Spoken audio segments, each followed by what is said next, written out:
This is the Vika Academy. Today we want to look at structure of real numbers. This is a topic in Introduction to Real Analysis, which is very important to note.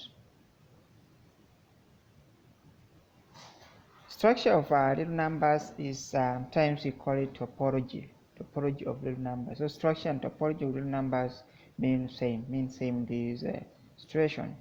So if you have a subset or n of real number set, we say this n is called neighborhood. Is neighborhood of real number p if there exists an open interval AB, such that if you take that p, you'll find that p in the open interval, and that open interval is in n. So if you get such conditions, you'll note that that n is a neighborhood of that particular element in the real set.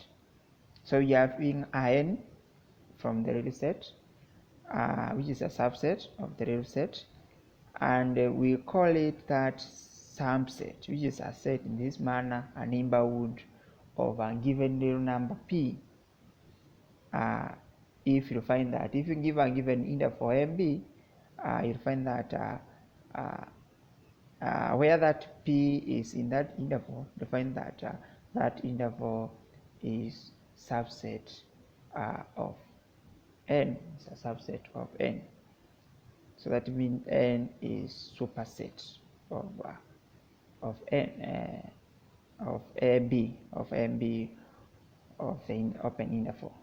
For example, if we take a set of real numbers, you'll find that a neighborhood of each of its points, take any point P in R, you'll find that it is a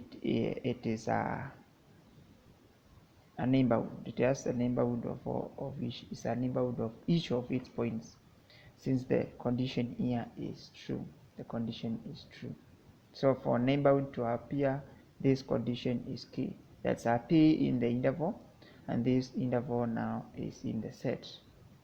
So if in this case that's true, and therefore R is a neighborhood of each of the points in it. If you take a rational set, you find a rational set is not a neighborhood of n of its points, because you'll find that if you take a given p of the interval mb, you'll find that it's not a subset of the set Q. Because what do you know about this? You know that in any given interval AB, you'll find that there is indefinite number of rational numbers, and that's the reason we are saying that the neighborhood then will not be able to be contained in Q. An open interval is a neighborhood of its points. So note that if you have an open interval, you'll find that it's actually the neighborhood of its points, since you find that if you have a p in that interval, you'll find again that interval will be in the open interval. Then the interval, this one, whereby the lower sign is closed and the upper sign is open, we find that is a neighborhood of the open AB. But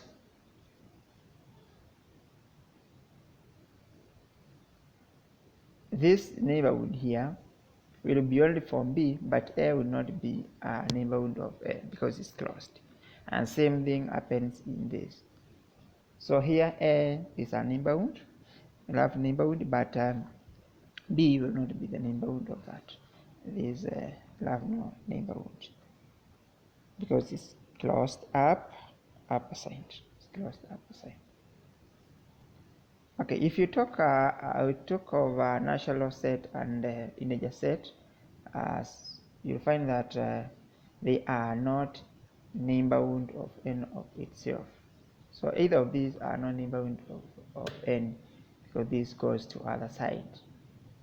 Then null set is trivially a neighborhood of its points, since there's no point in empty set of which is not a name bound.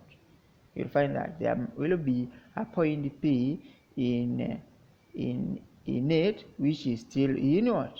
Which is still in it. There's none of it. So that means the null set is trivial and name bound of its points. Then if you have this the set here, which is a union of those, you'll find this neighborhood of all of its points. Clearly, you can see that. Okay. So if you have a question on either of the key thing about neighborhood, kindly leave a comment, share also with your friends so that they will be able to see any post that I put in this channel. Kindly subscribe if you have not subscribed.